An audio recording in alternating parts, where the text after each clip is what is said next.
Lavoir. Non masculin. Ancien lieu public où on venait laver son linge. Mais, qui vient au lavoir? Les femmes. Individus de sexe féminin qui sont reconnus par rapport à leur qualité, peu nombreuses, leurs défauts nombreux. On dit par exemple une femme de lettres, une femme de parole. Il y a beaucoup de femmes à la poste. Et on dit également une femme au foyer. La femme au foyer étant une femme sans profession qui s'occupe de sa maison. Enfin, elles en profitaient les femmes, on avoir un truc pour boire, de lavoir, laver son linge, tout ça, tu parles. C'était super sensuel de l'avoir, je crois.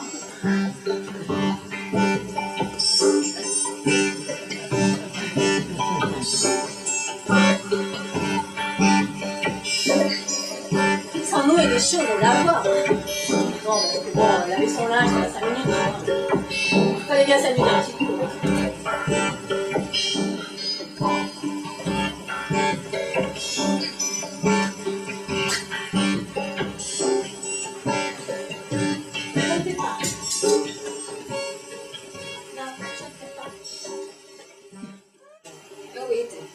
D'où ça vient le patois? Oui, très bien, ça. Quelle heure? Voilà, elle me montre sur la carte. Quelle heure? Voilà, c'est bien, tu vois, très bien. Ouh là là, ça va vite, dis donc. Oui, c'est ça, l'occitan, hein, le patois, l'occitan. Bon. Alors, petite histoire du patois. Alors, le patois, qui c'est qui l'a inventé? C'est les troubadours. Troubadours, tout le monde le situe. C'est ces mecs-là, en colandim, là, du coup, là, oui. Ils allaient dans les châteaux, ils chantaient toute la journée pour que les femmes succombent. Et toi, tu fumes, là, t'as les poumons comment? T'as les poumons comme le poil, mon pauvre. Elle n'aimait pas la concurrence. Elle détestait ça. Et un jour, dans l'assemblée, il y en a un jeune qui lui a dit Hé, la charlatane, vous le connaissez, Sigmund Freud? Sigmund Freud? Sigmund Freud? Moi, je l'ai connu, le Sigmund Freud. Il avait encore la coquille au derrière. Hein? Alors vous verrez là, ce Sigmund Freud. Faut pas aller le voir. Il vaut mieux aller voir mademoiselle Freya dans sa roulotte, celle qui vous tire les lignes dans la main. Parce que le Sigmund Freud, vous entendez bien, il vous aura tous le fond de mal. Donc la femme est en multitâche. Elle est à même de pouvoir rincer, nettoyer, laver, brosser, tout en parlant, bien entendu, et puis tout en pensant à tout ce qu'elle a à faire dans la journée, à recoudre le bouton du petit dernier, et puis aller acheter quelques tomates au marché, et puis il va falloir passer voir Marie-Jeanne, parce que Marie-Jeanne n'est pas bien en ce moment, il va falloir acheter quelque chose, etc. Voilà. La femme est en multitâche, et ben on la voit. Mais c'est normal qu'on la veut toutes les semaines. Bah oui, c'est normal, il est bête ou quoi? Normal, Voilà. elle n'est pas l'eau là-bas. Oui, après, quand moi j'avais des enfants petits, je l'avais tous les jours à la maison. Tu sais, voilà. C'était quand la grande... Le lundi ou le mardi. Voilà, la grande... Voilà, là c'était le plus gros lait, je sais plus. Oui. Combien de femmes sont parties sur la route?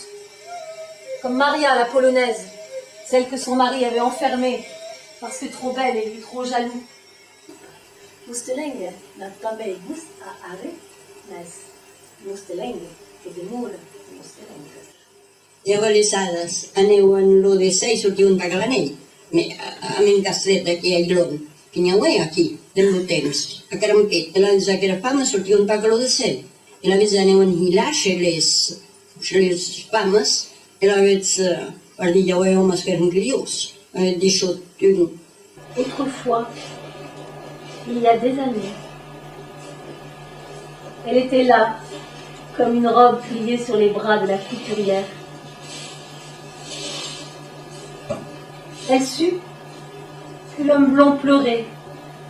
Il pleurait avec ses bras épais, ses cuisses, sa poitrine carémée, mais sans larmes et sans bouger la tête.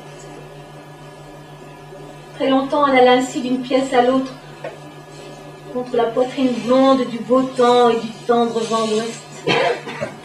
Elle n'était pas tout à fait froide, seulement les mains